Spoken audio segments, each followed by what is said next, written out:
Երեխաների պաշտպանության միջազգային օրը ամեն տարի յուրաքանչյուրիս մեջ ինչ-որ զգացումներ է արթնացնում և այս օրը հատկանշական է ոչ միայն մեր երեխաների համար, մեր թոռնիկների համար, այլ նաև հենց մեր։ Եվ եթե մարդը կարողանում է իր մանկության տարիները հիշել և դրանց մեջ լուսավոր հատիկներ գտնել, նշանակում է նա շատ մանկական տրավմաներ հաղթահարել է։ Եվ թվային հոգեբանությունը հենց անհատականության, մարդու ծննդյան օրվա վերլուծության միջոցով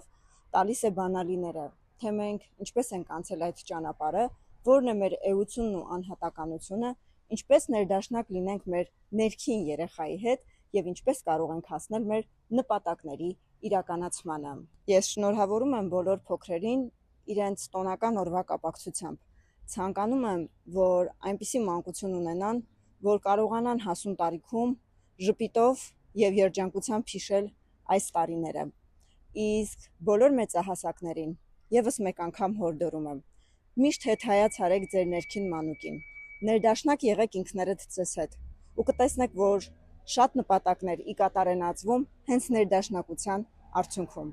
Հետաքրքրում է ինչպես հասնել այդ ներդաշնակությանը։ Գրեք այս տեսանյութի մեկնաբանության դաշտում ծրագիր բառը, իսկ ես կուղարկեմ պայմաններն ու մանրամասները։